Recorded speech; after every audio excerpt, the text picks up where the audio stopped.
Welcome to Nana classes. दोस्तों, नाना classes के YouTube channel पे आपका स्वागत है। आज हम राजस्थान जीके की क्लास नंबर 43 यानी 43 नंबर की क्लास लेके आए हैं। प्रतिदिन 50 क्वेश्चनों का ये वीडियो रोज शाम 8 बजे आपको प्राप्त होता है, जिसमें राजस्थान जीके के संदर्भ में राजस्थान का कोई भी एग्जाम है उस हर एक एग्जाम के लिए बेहतरीन साबित होने वाला ये वीडियो।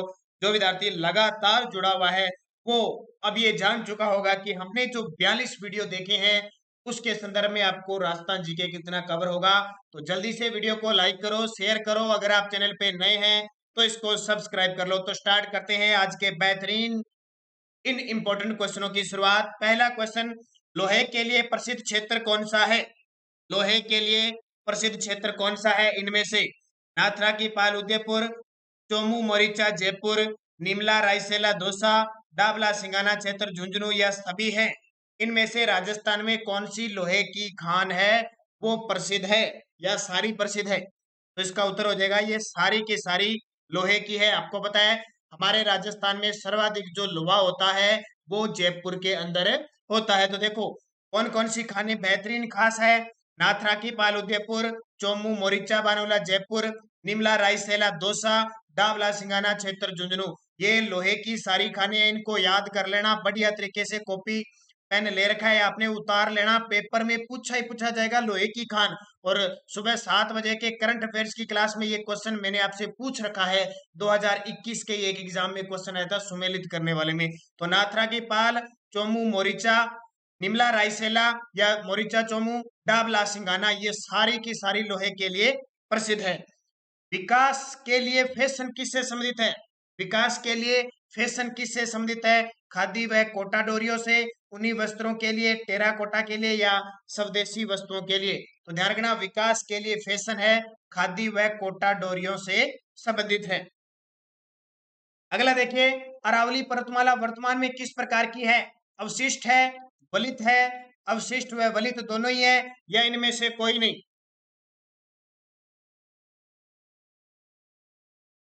वर्तमान में अरावली पर्वतमाला किस प्रकार की है? इस प्रकार का क्वेश्चन आ जाए तो बहुत कंफ्यूज करते हैं, क्योंकि अक्सर आप पढ़ते हो कि अरावली पर्वतमाला अवशिष्ट वलित पर्वतमाला है। तो ध्यान रखना, वर्तमान पूछे तो अवशिष्ट है। अवशिष्ट का मतलब ये जो पर्वतमाला है ये टूटी फूटी टूट रही है लगातार, इसका दोहन हो रहा है, जो खनिज दोहन के कारण या पर्यावरण के कारण किसी भी कारण से ये टूटी फूटी हो रही है, इसलिए इसको अवशिष्ट कहते हैं। ये प्राचीन समय में वलित पर्वतमाला थी। दोनों क्वेश्चनों में ध्यान रखना, प्राचीन समय में अरावली पर्वतमाला वलित पर्वतमाला थी, वर्तमान में ये अवशिष्ट पर्वतमाला है, ये याद रखना।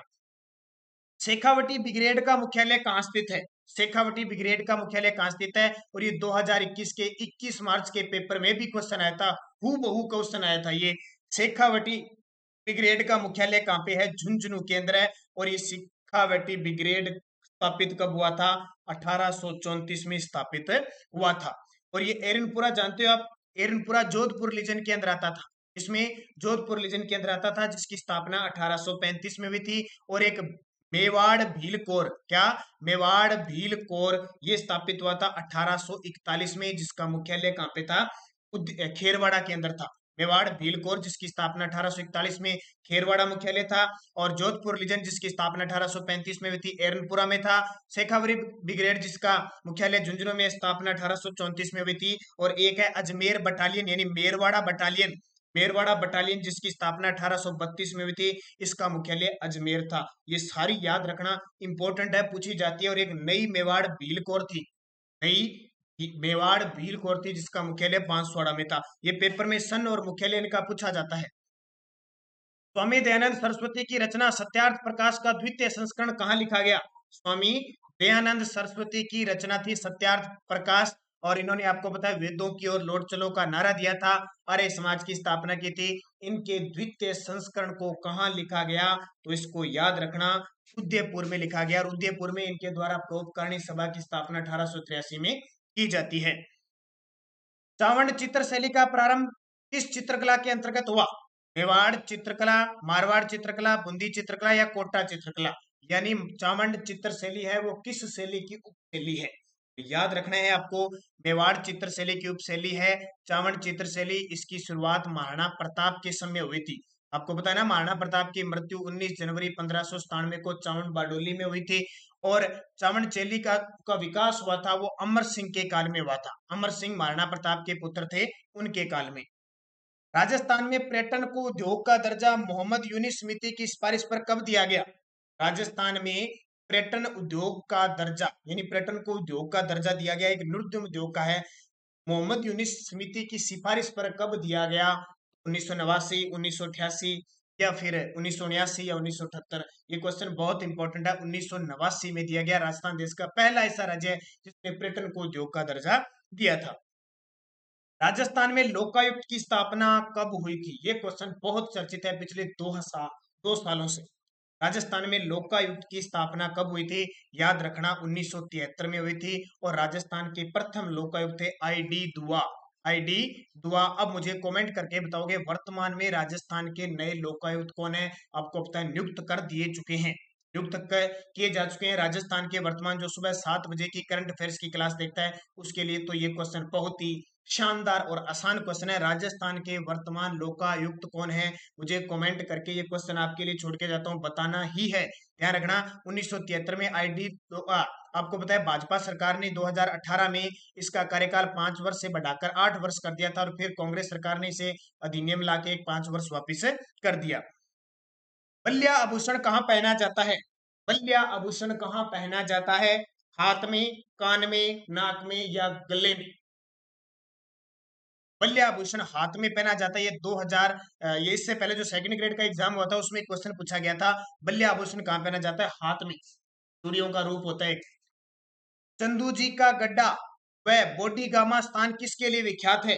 चंदू जी का गड्ढा गड्ढा ठीक है, चंदू जी का गड्ढा वह बोडी गामा स्थान किसके लिए प्रसिद्ध है? 3 कमान निर्माण के लिए, तलवार के लिए, भील जनजाति के लिए या फिर सहरिया जनजाति के लिए? तो याद रखना चंदू जी का गड्ढा व बोडी गामा तीर कमान निर्माण के लिए जाना जाता है। राजस्थान संस्कृति में ओलंदी क्या है? ओलंदी क्या है? नववधु के साथ आने वाली लड़की, नववधु के साथ आने वाला सामान, नववधु के घर आगमन का गीत या फिर कोई नहीं? तो याद रखना नववधु के साथ आने वाली जो लड़की होती है, नववधु के साथ जो राजा महाराजाओं के समय लड़कियां आती थी साथ में, उनको क्या कहते थे? ओलंदी। कौन सी जनजाति की महिलाएं कछाबू पहनती है? कौन सी जनजाति की महिलाएं कछाबू पहनती है? भील, मीणा, कंजर या वैश्य दोनों? याद रखना जो भील जनजाति की महिलाएं हैं कछाबू पहनती है। पहले तो क्वेश्चन आता है खजाबू, जो कछाबू है वो महिलाओं का वस्त्र है या पुरुषों का है? तो महिलाओं का है। और किस जनजाति से संबंध रखते हैं? भील जनजाति से संबंध रखता है। जिलानी माता कहाँ की प्रसिद्ध है? जिलानी माता कहाँ की प्रसिद्ध है? अलवर की, भरतपुर की, झालावाड़ की या कोटा की? तो जिलानी माता, नारायणी माता, दो माता आपको याद रखनी है। अलवर की प्रसिद्ध है जिलानी माता और कौन सी? नारायणी माता, दोनों अलवर जिले की प्रसिद्ध है। अलवर भरतपुर में किया जाने वाला बम्ब नृत्य कब किया जाता है? नई फसल के आने पर, फाल्गुन की मस्ती पर, व दोनों या कोई नहीं?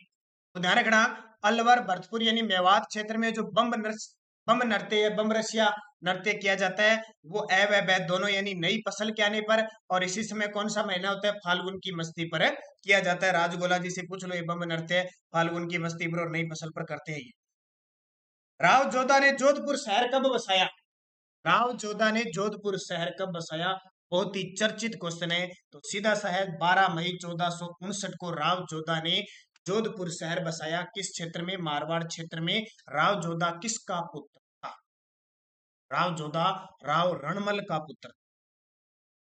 महादेव की पत्नी रानी उमादेव कहाँ सती हुई थी? ये महादेव नहीं है, मालदेव है। मालदेव की पत्नी रानी उमादेव कहाँ सती हुई थी? तारागढ़ में, कसाना में, गुंदोज में या फिर सोजत में? आप ऐतिहासिक घटना जब पढ़ते हो ना तो मालदेव की पत्नी जो उमादे थी वो रूठ कर अजमेर के तारागढ़ दुर्ग में रहती है, लेकिन मालदेव की मृत्यु जब 1562 में होती है तो वो आमरण प्रथा यानी सती हो जाती है अपने मालदेव के किसी वस्त्र के साथ या वस्तु के साथ। तो वो गुंदोज में सती होती है। ध्यान रखना कहाँ पे होती है? गुंदोज में रहती है। वो आजीवन तारागढ़ में है लेकिन बाद में गुंदोज में सती होती है। राव सिंह ने राठौड़ वंश की स्थापना करने के बाद अपनी राजधानी किसे बनाया? राव सिंह ने राठौड़ वंश की स्थापना कर दी, उसके बाद में अपनी राजधानी किसे बनाई थी? राव सिंह। ने मारवाड़ में राठौड़ वंश की स्थापना की थी और राजस्थान में अंतिम स्थापना या आने वाला जो वंश है वो राठौड़ वंश है। तो इसका उत्तर आ जाएगा खेड़ा। किसको राजधानी बनाई? खेड़ा। खेड़ा को वर्तमान में बालोतरा कहते हैं, ध्यान रखना। खेड़ा को वर्तमान में क्या कहते हैं? बालोतरा कहते हैं। 1544 युद्ध के बाद किसने कहा कि मैं मुट्ठी भर बाजरे के लिए हिंदुस्तान की बादशाहता खो देता? कितना चर्चित क्वेश्चन है, कितनी बार मैं आपको बता चुका हूं। आपके तो मेरे हिसाब से तारीख और सन दोनों याद होंगे, महीना, तारीख और सन तीनों ही याद है, भूलोगे नहीं। किसने कहा था मैं मुट्ठी भर बाजरे के लिए हिंदुस्तान की बादशाहता खो देता? किसने कहा था? शेर शाह सूरी ने कहा था, जब 5 जनवरी 1544 को गिरी सुमेल का युद्ध होता है मालदेव और शेर शाह सूरी। और मालदेव को वो दो सेनापति कौन से?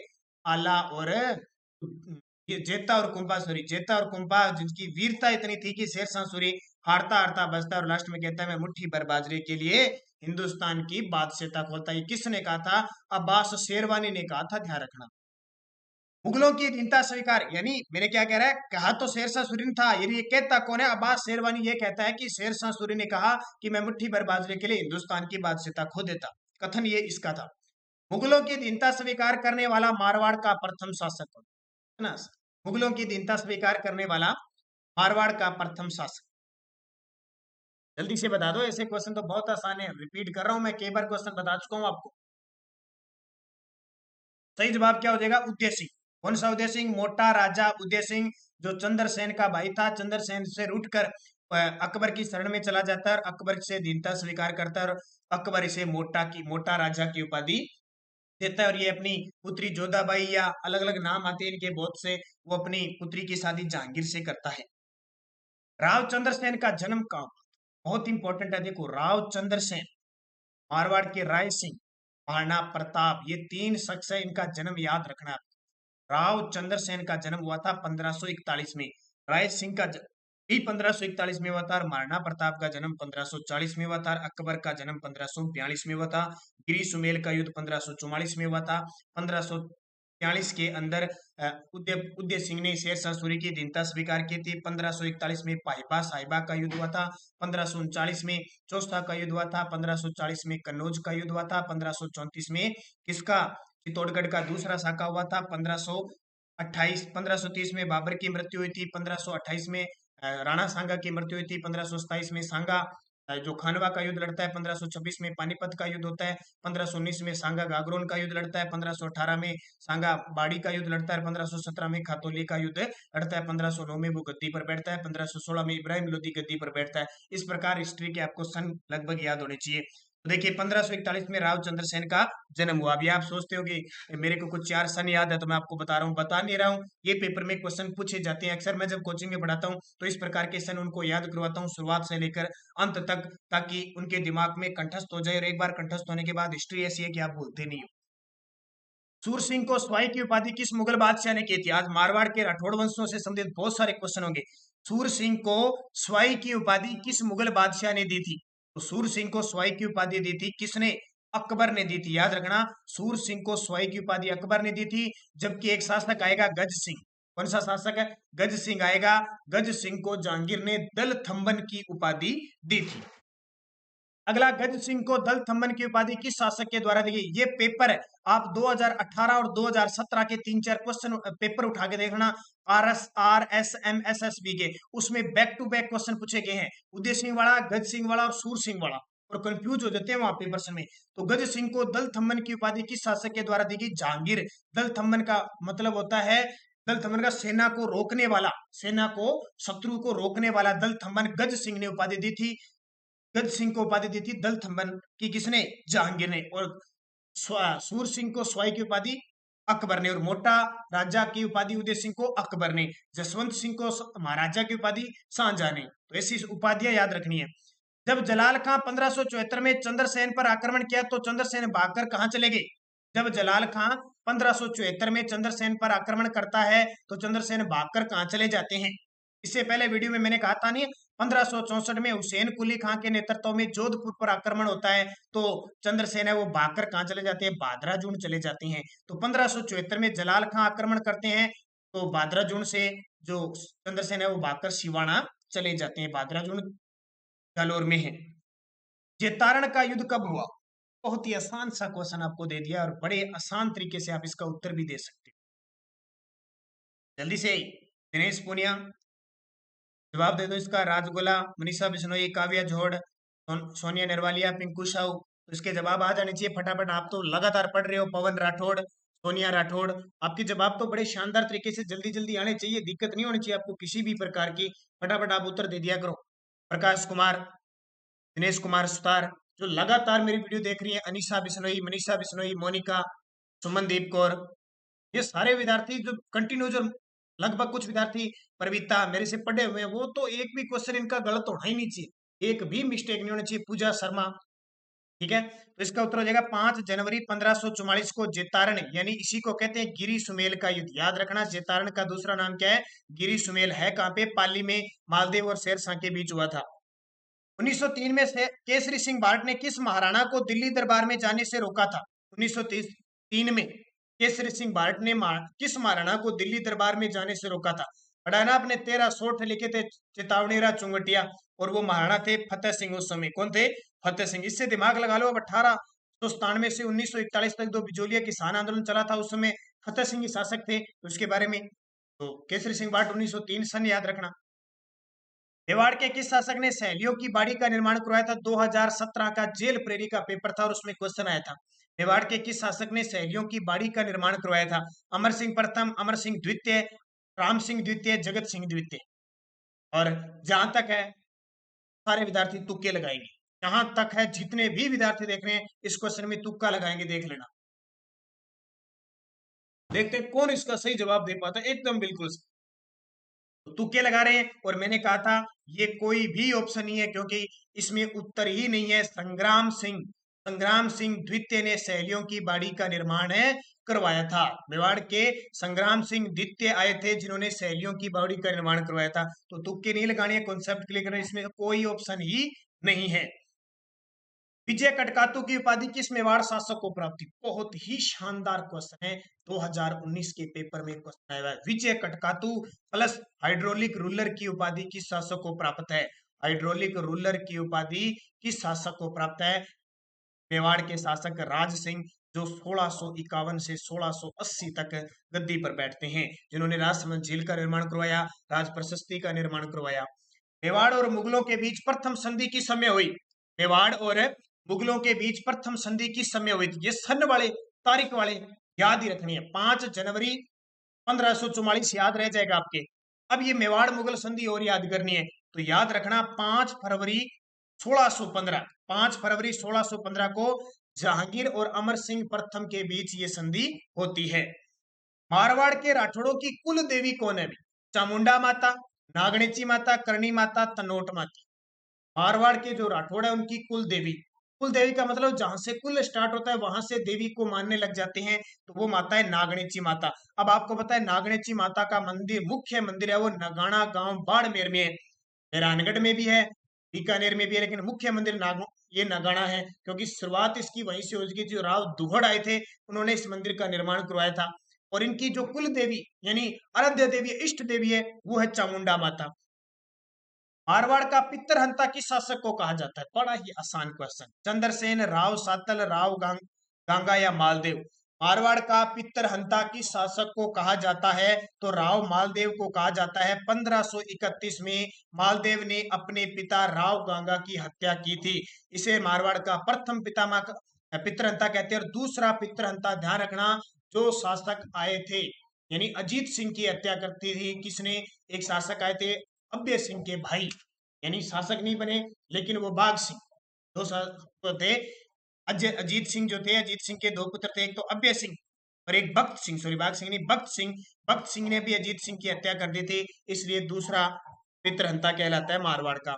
निम्न में से किस किले का निर्माण महाराणा कुंभा द्वारा नहीं करवाया गया? निम्न में से किस दुर्ग का निर्माण है वो महाराणा कुंभा के द्वारा नहीं करवाया गया? चित्तौड़गढ़, कुंभलगढ़, बेराट, मचान। तो ऐसे ऑप्शन आ जाए, आप क्या उत्तर दोगे?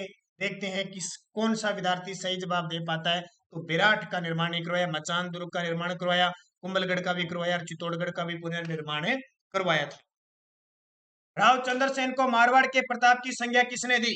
राव चंद्रसेन को मारवाड़ के प्रताप की संज्ञा किसने दी? ये बीएसटीसी 2017 के पेपर में आया हुआ है।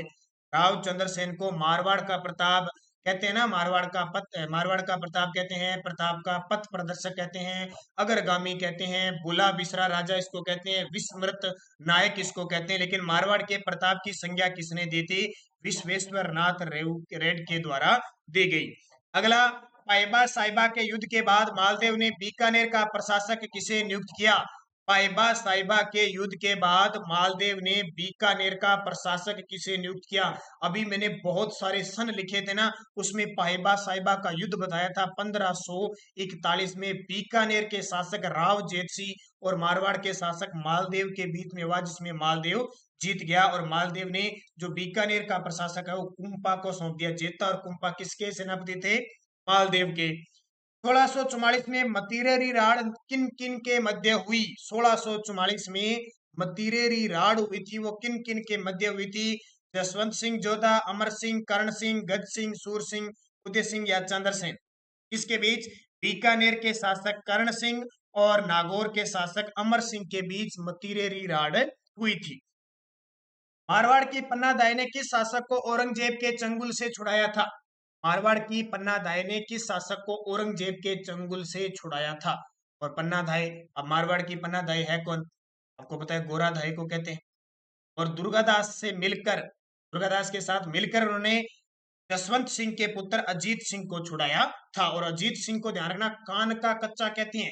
अजीत सिंह जैसे शासक बनाना तो अपने राठौड़ी सामंतों के बहकावे में आकर ये दुर्गादास राठौड़ को अपने दरबार से निकाल देता है। इसलिए क्वेश्चन आया हुआ है कि पंडित हीराचंद ओझा ने कान का कच्चा किस शासक को कहा? अजीत सिंह को।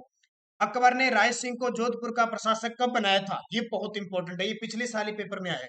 अकबर ने राय सिंह को जोधपुर का प्रशासक कब बनाया? अब मैं ये बात कह रहा हूं ना कि पिछले साल क्वेश्चन आया, 2019 में आया। देखो, सुबह 7 बजे की करंट अफेयर्स की क्लास में अपने रोज 6-7 क्वेश्चनों की बात करते हैं, यस्टरडे डोज। उसमें मैं आपको, अगर कंटिन्यूज रहे ना, आपको मैं अब 2021 के पेपर चल रहा है, फिर 2020 का, 19 का, जितने भी आज तक पेपर हुए ना, उनके क्वेश्चन करवाऊंगा, देख लेना। और आप वास्तव में मानोगे, जो प्रश्न आपको करवाए जाते हैं और किस प्रकार के प्रश्न पेपर में आते हैं। सबसे बड़ी बात तो ये होती है, पेपर देखा करो कि पेपर में प्रश्न कैसे पूछ रहे और हम पढ़ क्या रहे। कई विद्यार्थी तो इतना ज्यादा गहराई से पढ़ लेते हैं, उनको ऊपर वाला पता ही नहीं होता, ऊपर की चीजें पता नहीं होती, इतने गहराई में कई तो इतनी बड़ी बड़ी पोथे पढ़ते हैं। ज्यादा पोथे पढ़ने की जरूरत नहीं, आप पढ़ो वो जो पेपर में आए। और आसान क्वेश्चन ज्यादा आते हैं, पहले आप आसान क्वेश्चन सही करोगे, आसान क्वेश्चन आने चाहिए आपको, फिर आप गहराई में जाओ, ये ध्यान रखना। तो अकबर ने राय सिंह को जोधपुर का प्रशासक 1572 में सौंपा था। 17 जुलाई 1734 को हुडा सम्मेलन की अध्यक्षता किसने की थी? 17 जुलाई 1734 को हुडा सम्मेलन की अध्यक्षता किसने की थी? तो याद रखना, जगत सिंह द्वितीय के द्वारा की गई। जगत सिंह द्वितीय ने की थी। हुडा कहाँ पे है? तो भीलवाड़ा के अंदर है। और मराठों का आगमन हो चुका था राजस्थान में। मराठों को भगाने के लिए राजस्थान के राजपूत शासकों ने एक सम्मेलन बनाया, जो स्वार्थपन के कारण, लालचपन के कारण असफल रहा। इसकी अध्यक्षता की घोषणा तो संग्राम सिंह द्वितीय की थी, लेकिन उनकी मृत्यु होने के कारण जगत सिंह द्वितीय ने इसकी अध्यक्षता की, जो एक असफल हुडा सम्मेलन था। अकबर द्वारा राजपूत राजाओं के ऐतिहासिक दरबार का आयोजन नागौर में किस वर्ष किया? अब जो इतिहास पढ़ता है ना, उसके लिए तो ये बहुत ही आसान क्वेश्चन है, फिर भी एग्जामिनर क्वेश्चन देता है कि अकबर ने नागौर दरबार कब लगाया? 1570 का अकबर का नागौर दरबार। मोहनोत नैन्सी का प्रसिद्ध ग्रंथ कौन सा है? मोहनोत नैन्सी का प्रसिद्ध ग्रंथ, राजस्थान का अबुल फजल कहते हैं मोहनोत नैन्सी को। इनका ग्रंथ कौन सा है? मोहनोत नैनसिरी ख्यात। तो मोहनोत नैनसिरी बाता नहीं है, ख्यात। मोहनोत नैनसिरी ख्यात किसकी है? मोहनोत नैन्सी की है। राजस्थान आरपीएससी के नए अध्यक्ष नियुक्त किए गए हैं। राजस्थान आरपीएससी के नए अध्यक्ष, ये तो आपको पता ही है, क्या भूलोगे आप? भूल जाओगे या नहीं भूलोगे? रोज करंट अफेयर्स की आप क्लास देखते हो, रोज उसमें लगभग चर्चा होती है। याद रखना, भूपेंद्र सिंह यादव आरपीएससी राजस्थान लोक सेवा आयोग के 33वें अध्यक्ष बने हैं। एमएल लाठर राजस्थान पुलिस के महानिदेशक है। और आज शाम पे सुबह की वीडियो में मैंने बताया था कि राजस्थान पुलिस के पहले पुलिस महानिदेशक डीजीपी रघुनाथ सिंह कपूर का निधन हो गया, ये भी आपने सुन लिया। दीपक उप्रेती भूपेंद्र सिंह यादव से पहले आरपीएससी के अध्यक्ष थे। आरपीएससी का मुख्यालय कहाँ स्थित है? आरपीएससी का मुख्यालय कहाँ स्थित है पता ही है? अजमेर में है वर्तमान में, घूघरा घाटी में। जब इसकी स्थापना हुई थी, जयपुर में था। स्थापना इसकी 1949 में हुई थी। आरपीएससी का मुख्यालय अजमेर किस समिति की सिफारिश पर स्थानांतरित किया गया? ये देखो क्वेश्चन बता चुका हूं मैं, बार बार रिपीट हो रहा है क्योंकि पेपर में आते हैं। आरपीएससी का मुख्यालय अजमेर किस समिति की सिफारिश पर स्थानांतरित किया गया? तो पी सत्यनारायण समिति थी। कौन सी? पी सत्यनारायण समिति, जो राजस्थान एकीकरण के चौथे चरण में काम आई थी 1949 में, वही है ये। राज्य मानवाधिक महाधिवक्ता व राज्य लोक सेवा आयोग के अध्यक्ष व सदस्य की नियुक्ति कौन करता है? राज्य का महाधिवक्ता और राज्य लोक सेवा यानी आरपीएससी के अध्यक्ष और सदस्यों की नियुक्ति करता कौन है? क्या मुख्यमंत्री करता है? मुख्यमंत्री की सलाह से राज्यपाल करता है, मुख्य न्यायाधीश करता है या विधानसभा अध्यक्ष करता है? तो याद रखना, मुख्यमंत्री की सलाह पर हमेशा राज्यपाल नियुक्ति करता है, ध्यान रखना। अब आपके लिए एक बार फिर क्वेश्चन छोड़ के जाता हूं। क्यों छोड़ के जाता हूं? क्योंकि मैं आपको बता चुका हूं, वही क्वेश्चन छोड़ के जाता हूं, जरूरी है। और जो विद्यार्थी नए हैं यानी तो कमेंट में पढ़ लिया करो। बहुत सारे विद्यार्थी बड़े शानदार तरीके से कमेंट में जवाब देते हैं, तो उनके आप कमेंट पढ़ लिया करो। राज्य महाधिवक्ता वर्तमान में कौन है? और इसका तो मैंने बता दिया, भूपेंद्र सिंह यादव है। राजस्थान के वर्तमान महाधिवक्ता कौन है? और उससे पहले पीछे भी मैं आपको एक क्वेश्चन दे चुका हूं, दोनों क्वेश्चन मुझे कमेंट करके जरूर बताना। अलख्या संप्रदाय की स्थापना किसने की थी? अलख्या संप्रदाय, ये संप्रदायों से संबंधित पेपर में आते हैं, तो लालगिरी के द्वारा अलख्या संप्रदाय की स्थापना की गई।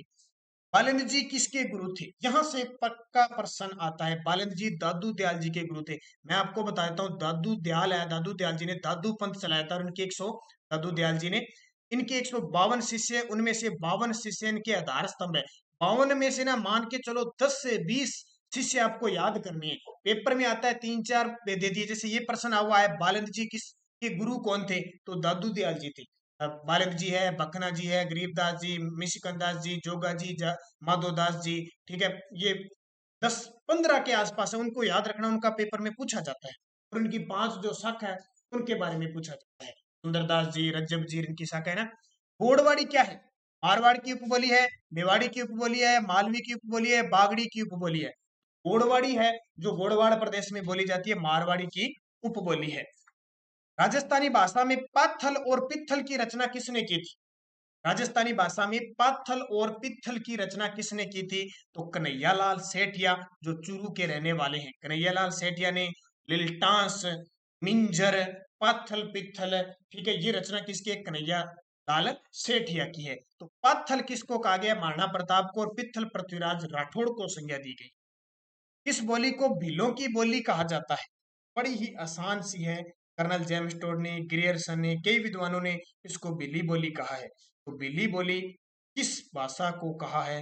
बागड़ी भाषा। बागड़ी जो डूंगरपुर बांसवाड़ा के क्षेत्र में है, उस भाषा को क्या कहा है? बागड़ी बोली कहा है। अगला देखिए, मालवी बोली कहाँ कहाँ बोली जाती है? मालवी बोली, अब आपको पता है मालव क्षेत्र कौन सा है, उस क्षेत्र में मालवी बोली बोली जाती है। तो कौन सा होगा? देखिए ऑप्शन बड़े शानदार तरीके के।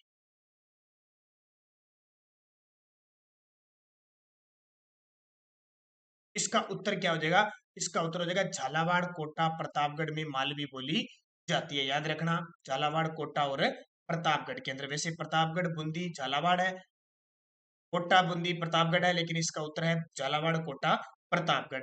राजस्थान गठन के विभिन्न चरणों और तत्संबंधी तिथियों का निम्न में से असंगत युग कौन सा है? एक, प्रथम चरण, द्वितीय चरण, तृतीय चरण, चतुर्थ चरण। देखो इसमें से एक कौन सा असुमेलित है, ये देखना है आपको।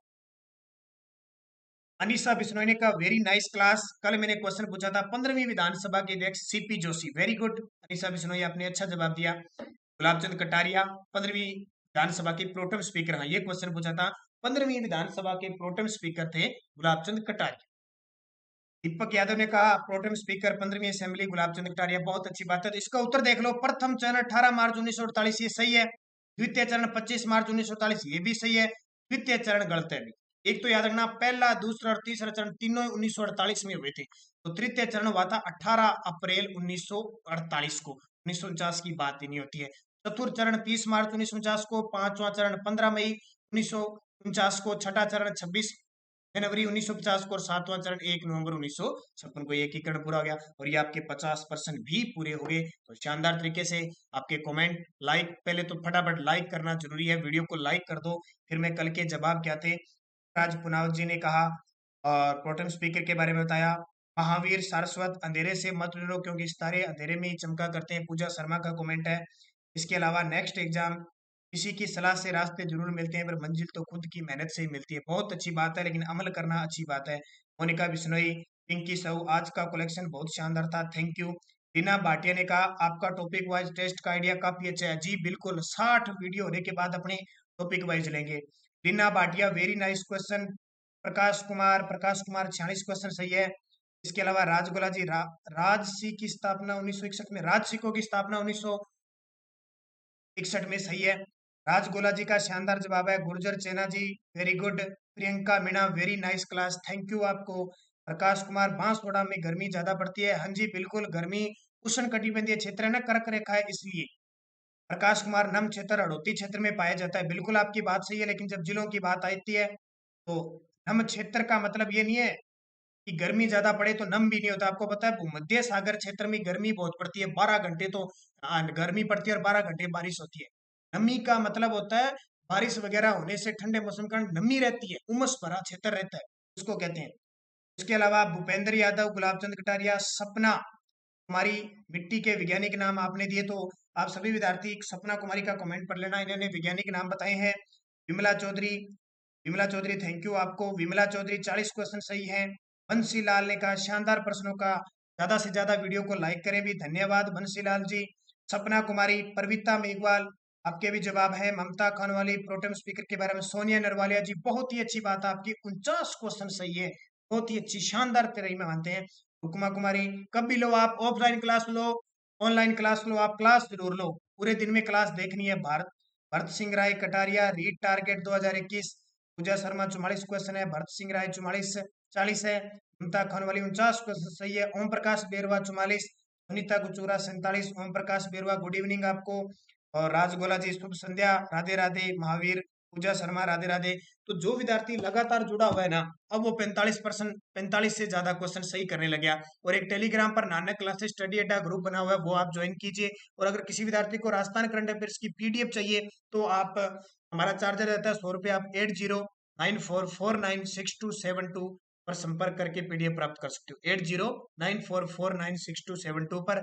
और ये क्वेश्चन रोज 8 बजे, कल संडे है तो संडे के दिन आपको 8 बजे क्लास नहीं मिलेगी, सुबह 7 बजे वीकली टेस्ट प्राप्त होगा। धन्यवाद, जय हिंद, जय भारत।